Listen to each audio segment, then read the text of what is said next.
drama above Midtown. High drama. This is 18 stories up along Trump Tower, where a climber has been using suction cups to make his way slowly up the side of the building at 5th Avenue and 56th Street. This is the south side of the building. Emergency officers have been trying to get him to get out of there. They've broken glass and spoken to him. He's waved them off. We have on the phone right now Jack Cambria from the NYPD. Jack, can you hear me? Hello, Maurice. Yes, I can. Thanks so much for taking some time here with us. Give us a sense of what you're up against. You have someone who appears to be hostile. What do you do? How long is this going to play out? Well, it's really up to the individual that's doing the climbing at this point. He's in control. The NYPD Emergency Service Unit will look to take the lead on this, along with the NYPD hostage negotiators, in the event that they're able to stop him and the dialogue can commence. But initially, they have to try to contain him as best they can. So, as I've been watching myself, they have been trying to break windows above him or cut through glass in order to create some kind of barricade, but he's eluding them by climbing around them. So it's very difficult. And the other problem is we don't know what his motivation is. Is he a Trump supporter? Is he a Trump distractor? Is he just seeking publicity and he just happened to choose that particular building? Similar to what Philippe Petit did back in the 70s on the World Trade Center, did the tightrope walking across there. So what is his motivation? But in any case, once he is stopped and taken into custody, the NYPD would take control of that and first have him evaluated for psychological issues, evaluation, and then if there's nothing there, he'd be arrested, of course. You know, you said something that was very telling. You said, and I'd like you to flesh this out a little bit, you said it's up to him. Yeah. What do you mean by that? Because if it's up to him, this could go on for, indefinitely. You got it, and that's how it usually plays out. But, there is some fatigue that will set in probably sooner rather than later. That's a very strenuous thing that he's doing right now. And at one point, he's going to get tired. So in order to compensate for that, the NYPD Emergency Service Unit will have airbags probably situated strategically below him. Which we've seen. In the event that he falls and they're able to catch him on that. So realistically, they could just let him tire himself out before they do anything? Because, people are watching. They're wondering, okay, this man isn't moving very fast here. Couldn't they just break a window, grab him, and then this thing is over? Why wouldn't they do that? Well, I think, Alice, it's just because we don't want to be seeing or do not want to be the facilitators of him being injured or falling or even, in the worst case scenario, being killed. So we have to kind of let him dictate how this will go until he tires out. So if we break a window right near him and he falls, then of course the liability will be on the side of the police department, and that's something that we don't want to do.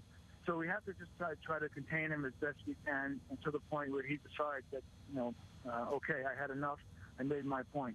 Wow. And then I'm taking into custody. Whatever that point may be, because as you mentioned, we don't know his motivation at this time. He's been climbing for a while now. He's got that backpack on. They've got roads closed off in the area, but we were hearing from CBS2's Valerie Castro before that sense of urgency on the ground doesn't seem to quite be there as it was in the beginning. Now people are really just watching and waiting. This man has been pretty calm from what it seems. Yeah. He's been talking with those first responders. What are they saying to him right now?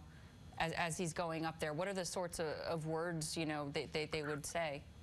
Well, they're asking him if he would, to please, come on in, and because mostly out of concern for himself.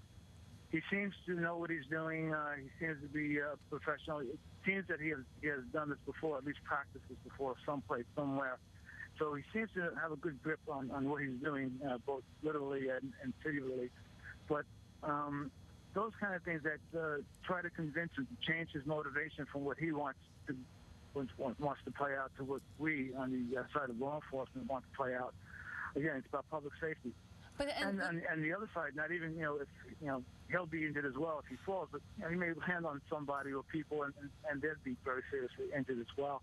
And just to put this in perspective too, a lot of people are watching from the ground. They're watching at home, somewhat amused. But really, this man is taking away resources. You've got all of these first responders dedicated to what's going on with him right now. Could be taking away from other, more serious situations. Yeah, and that always seems to be the case. But rest assured, though, for you're doing public information, that the New York City Police Department does have very adequate resources to deal with multiple high-scale events at any one given time. But you're absolutely right. That immediate area, there are very valuable resources being taken away where they can be utilized in better fashion. Now, Jack, I don't know if you have our screen, CBS2 on. I hope you do, because right now we have a picture of one of these buckets that looks like it's used by a window washer. Can you see that picture? Regrettably, I do not. I'm in the field right now. Okay, well, it's coming down the other corner of the building, and it feels like about 15 feet away. You know, there's an officer in there. You're a hostage negotiator. That's what you do. Well, what do you say to this guy? Retired, yeah. Right, retired. What do you say? You know, what kind of language? How do you phrase it as it's going on for almost 2 hours now? Well, it's a very soft approach. You know, we're not have an aggressive approach with him. We can't. But it's just about trying to convince him that if you're not going to think about yourself, then you have to think about public safety. And there are people downstairs watching, and God forbid something happens, that you drop one of your cups, someone could be really seriously injured. Or if you fall. We try to talk about, if we understand he has a family, for example, what's your family going to be thinking about this? What if they see you fall on national TV? And oh, my goodness, So we're going to try to appeal to his sense of humanity and self-preservation, survival. And we have to keep kind of, working around that until we capture the emotion of what he may be going through or what he's feeling, what he's thinking.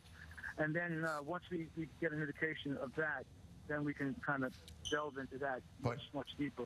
But until he comes around, which it doesn't appear he has, I mean, he's, waving people off and just proceeding as he was.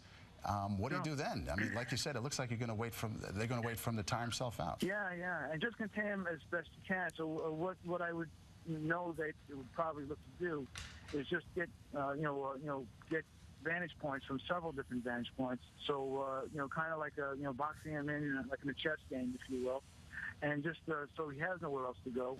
And at one point he's just becomes so fatigued. Again, it's a very physical event that he's doing right now, that he's going to probably say, okay, I made my point, and he'll be waving it to the crowd. I'm hoping is how it's going to wind up. But it may take a little time. But, fatigue will absolutely set in if it hasn't already. And Jack, I know you don't have our video up right now, but this man has a backpack on. We don't know what's in the backpack. How much of a concern is that, especially to the first responders who are in close proximity to this man? Well, it's a major concern, and of course, and for that matter, I would rest assured that the bomb squad is probably on the scene as well. So once they take him into custody, they will take control of that backpack and examine that, X-ray it, and see if there's any explosives inside that bag. And we don't know. What is his motivation? Is it just rescue equipment in his bag? Is it lines? Is it ropes? Is it extra, suction cups? Or is it explosives? We don't know, because we don't know his motivation. We've been watching. It's coming up on 2 hours, and I don't think we've seen him take a single sip of water or an energy bar, any food, nothing, no intake, and he's just outputting all kinds of energy, expending it, and just continuing on. I mean, that's on the outer edge there, absolutely. Right? So is he someone who may be most disturbed, or has some kind of psychological issues? Is he a performer that just is now? This is oh my goodness, Philippe Petit. I'll go back to that individual again. When he did that, he became known worldwide, and became very famous. So is this his motivation as well? Is he a performer? Right. So until he's taken into custody, and my best guess, again, due to the fatigue issue, will be sooner rather than later. It's all been 2 hours already. All right. So and once that does occur, then much more information will be learned and gathered from that. All right, we've been talking with Jack Cambria, retired hostage negotiator with the NYPD. A maddening, frustrating afternoon, 2 hours. A man has been climbing Trump Tower. He's at least 18, 19 stories up. South side of the building, 56th Street at 5th Avenue. Traffic is shut down. Emergency service unit